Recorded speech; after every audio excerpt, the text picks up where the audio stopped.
নমস্কার বন্ধুরা, পূর্ণিমার টুকিটাকি চ্যানেলে সবাইকে স্বাগত। শীতকালে বাজারে প্রচুর মটরশুঁটি পাওয়া যায়, তাই ভাবলাম শীতকালের সকালে ও সন্ধ্যায় এর থেকে ভালো টিফিন কিছু হয় না। তাহলে বুঝতেই পারছেন আজকে আমি মটরশুঁটির কচুরি তৈরি করব। বাচ্চা থেকে বড় সবারই খুব পছন্দের। তাহলে বন্ধুরা, আমার ভিডিওটি প্রথম থেকে শেষ অবধি দেখার অনুরোধ রইল। ভালো লাগলে অবশ্যই করে একটি লাইক আর সাবস্ক্রাইব করে দেবেন। তাহলে চলুন রান্নাটা শুরু করি। মটরশুঁটির কচুরির জন্য আমি এখানে 200 গ্রাম মটরশুঁটি নিয়ে নিয়েছি। এখন শীতের সিজন, সেহেতু টাটকা মটরশুঁটি কিন্তু একদম ছাড়িয়ে আমি নিয়ে চলে এসেছি 200 গ্রাম। এবারে আমি মটরশুঁটিগুলো একটা মিক্সিং জারে পেস্ট করে নেব।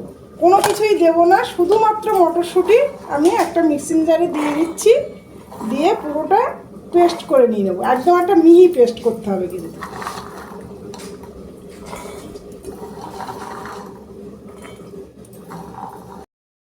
মিক্সিং জারটা খুলে আপনাদের দেখাচ্ছি কেমন মিহি পেস্ট করেছি। দেখুন, একদম পুরো এরকম মিহি পেস্ট করতে হবে। সামান্য একটু জল দিয়ে একদম মিহি পেস্ট করে নিয়ে চলে এসেছি।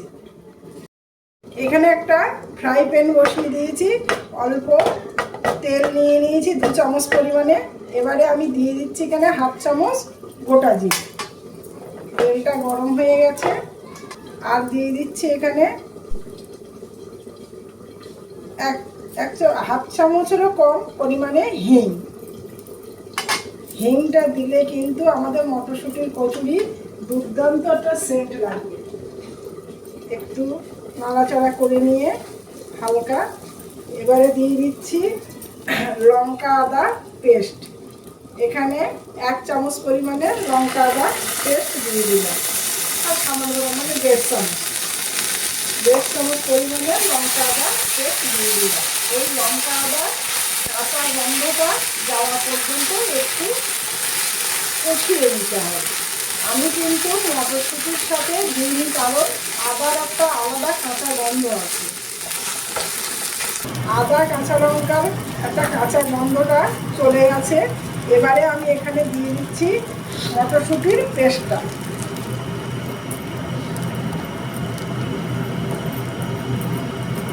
পুরো পেস্টটা দিয়ে দিলাম, দিয়ে এবারে ভালোভাবে নাড়াচাড়া করতে হবে জলটা মারা পর্যন্ত। এখানে আরও কিছু ইনগ্রিডিয়েন্টস পড়বে বন্ধুরা, দেখতে থাকুন।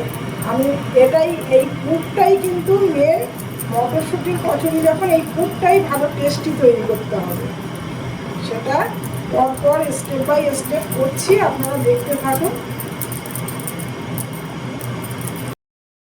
মটরশুঁটির পেস্টটা কিন্তু অনেকটাই আঠা আঠা হয়ে এসেছে। এই সময় আমি দিয়ে দেব স্বাদ অনুসারে লবণটা, কারণ একটু একদম কমে যাবে, সুতরাং সেই বুঝে একটু লবণটা দেবেন। আমি এখানে 2 রকম লবণ দিচ্ছি। এটা আমি রান্নার সময় সবসময় ব্যবহার করা হয় যে লবণ, সেই লবণই দিয়েছি। এবারে দিচ্ছি আমি একটু অল্প করে বিট লবণ। এই একদম অল্প করে একটু বিট লবণ দিয়ে দিলাম, যাতে টেস্টটা ভালো আসে। আর দিয়ে দিচ্ছি 1 চামচ, বড় চামচের 1 চামচ পরিমাণে ছাতু। এতে মটরশুঁটির কচুরির কিন্তু টেস্ট আরও ভালো লাগবে, আর বাইন্ডিংটা ভালো আসবে ছাতুটা দিলে। এইভাবে একবার বাড়িতে অবশ্যই চেষ্টা করবেন বন্ধুরা করার, দেখবেন মটরশুঁটির কচুরি এই শীতের দিনে এই মটরশুঁটির কচুরি যদি আপনারা করেন, তাহলে তো আর কথাই নেই। এর এত সুন্দর একটা টেস্ট, এত সুন্দর সেন্ট লাগবে। এবারে ভালো করে মিশিয়ে নিতে হবে মটরশুঁটির পেস্টের সাথে। একদম জল যাতে না থাকে, আঠা আঠা করে নিতে হবে কিন্তু একদম।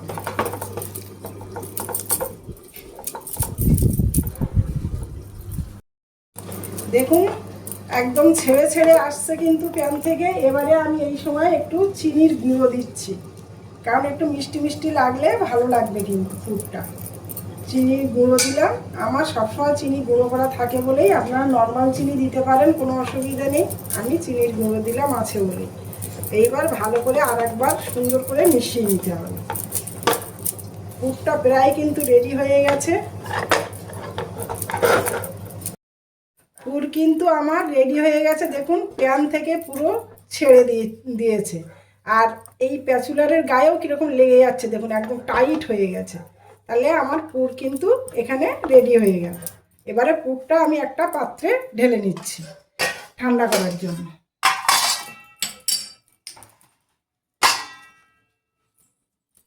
এই ঠান্ডা করার জন্য এই থালাটায় ঢেলে নিলাম। এবার একটু পাতলা করে দিয়ে দিচ্ছি, ঠান্ডা করে নিয়ে ফিরে আসছি।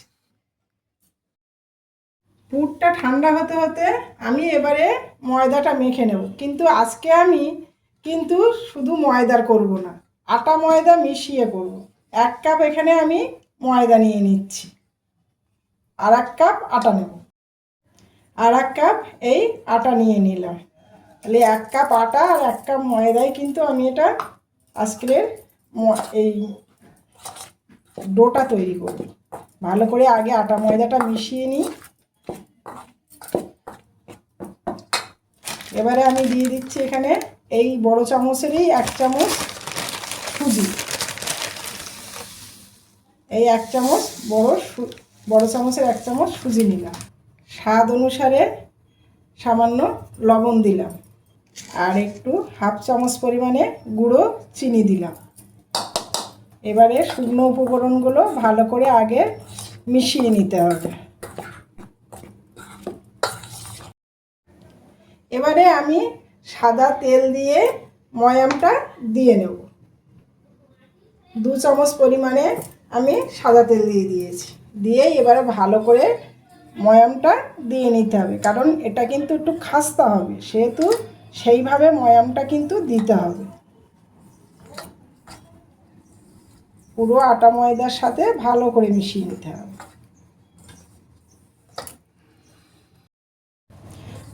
ময়ামটা কিন্তু আমি কত সুন্দর করে দিয়েছি দেখুন, আমি দেখাচ্ছি। মুঠ করেছি, পুরো মুঠোর আকারে চলে এসছে, এবং একটু এরকম করলেই ভেঙে যাচ্ছে দেখুন। এইরকম করলে তাহলে কি হবে, খাস্তাটা ভালো হবে। তাহলে আমার ময়ামটা কিন্তু দিয়ে নিলাম। এবারে আমি গরম জল দিয়ে, অল্প অল্প গরম জল দিয়ে আমি ডোটা মাখবো। একেবারে বেশি জল দেব না, উষ্ণ গরম জল দিয়ে আমি মেখে নিচ্ছি।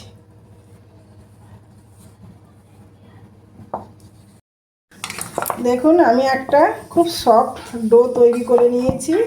দেখুন একটু দেখিয়ে দিচ্ছি, দেখুন একদম সফট ডো তৈরি হয়েছে। এবারে আমি এই ডোটা কিছুক্ষণের জন্য একটু রেস্টে রাখবো। রেস্টে রাখতে গেলে একটু উপর থেকে আমি সাদা তেল দিয়ে দিচ্ছি। সাদা তেল দিয়ে ভালো করে মাখিয়ে এরকমভাবে মাখিয়ে রাখলে তাহলে কি আরও সফট হবে। এইবার আমি কিছুক্ষণের জন্য একটু ঢেকে রাখছি, 5 মিনিটের জন্য ঢেকে রাখছি। এবারে ঢাকনাটা খুলছি 5 মিনিট পরে।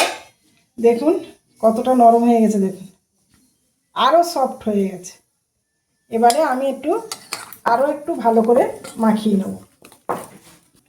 একটু ভালো করে মাখিয়ে নিলে আরও সফট হয়ে যাবে। আমি রান্নার স্ল্যাপে ফেলে একটু ভালো করে আরও মেখে নিয়ে ভালো করে মানে আরও সফট হয়ে গেছে দেখুন। এইবার আমি একটা লম্বা তৈরি করে নিয়েছি একদম, যাতে লেচিটা কাটতে খুব সুবিধা হয়। এইবার আমি লেচিগুলো কেটে নিচ্ছি। মোটামুটি একটা সাইজে আপনারা বড় করবেন না ছোট করবেন, লুচির সাইজে করবেন, সেটা আপনাদের উপর নির্ভর করে। আমি একটু বড় বড় করছি, মানে রুটির থেকে ছোট। লেচিগুলো সব এক এক করে এইভাবে কেটে নিয়ে নিচ্ছি। লেচিগুলো আমি সব কেটে বেলে নিয়ে নিয়েছি, কিন্তু এবার আমি হাতের সাহায্যে এরকম বাটির আকার দিয়ে নিচ্ছি। এটা আমরা সবাই পারি, কিন্তু এরকম একটা বাটির আকার করে নিচ্ছে। কানার দিকেও একটু চেপে চেপে দিয়ে দিতে হবে। এইবার একটা বাটির মতো হয়ে গেছে। এবারে আমি এখানে পুর দিয়ে দিচ্ছি, মটরশুঁটির পুরটা দিয়ে দিচ্ছি। বেশি কম সেটা আপনাদের ওপরে, আপনারা কেমন দিতে চাইছেন। এবারে আমি মুখটা ভালো করে বন্ধ করে দেবো। এরকম চারিদিক দিয়ে নিয়ে বেশ ভালো করে এইভাবে মুড়ে মুড়ে বন্ধ করে দিতে হবে। যেন কোনো জায়গায় ফাটা না থাকে, তাহলে কিন্তু সেখান থেকে পুরটা বেরিয়ে আসবে। এবারে হাতে এরকম করে গোল আবার করে নিতে হবে, নিয়ে হালকা করে এরকম হাতের সাহায্যে এরকম চাপ দিতে হবে। দেখুন আমার একটাও কিন্তু ফাটা তেমন নেই। এরকম করে একটু চাপা দিয়ে মানে স্প্রেড করে নিতে হবে, যাতে পুরটা দেখুন চারিদিকে চলে যায়। এবারে আমি এই একটু তেল নিয়েছি, নিয়ে এবারে আমি বেলনের সাহায্যে বেলে নেব। এপিট ওপিট একটু তেল দিয়ে নিতে হবে, একটু পুর ভিতর থেকে বেরোবে না কিন্তু। এবার হালকা হাতে বেলতে হবে, বেশি চাপ দেওয়া যাবে না, হালকা হাতে বেলতে হবে। দেখুন এখান থেকেই বোঝা যাচ্ছে চারিদিকে কিন্তু পুরটা রয়েছে, সবুজ হয়ে রয়েছে। দেখুন চারিদিকে কত সুন্দর স্প্রেড হয়ে রয়েছে। এইভাবে কিন্তু আমি পুর কিছুটা কচুরি আমি তৈরি করে নিয়েছি। দেখুন সব কটা সবুজ সবুজ কী সুন্দর দেখাচ্ছে চারিদিকে। কচুরিগুলো সব বেলে আমি নিয়ে চলে এসেছি। দেখুন এবারে আমি এ সাইডে একটা কড়াই বসিয়ে দিয়েছি, তেল গরম করতে দিয়ে দিয়েছি। তেল গরম হয়ে গেছে বন্ধুরা, এবারে আমি এক এক করে একটু ভেজে নেব। একটা দিয়ে দিচ্ছি,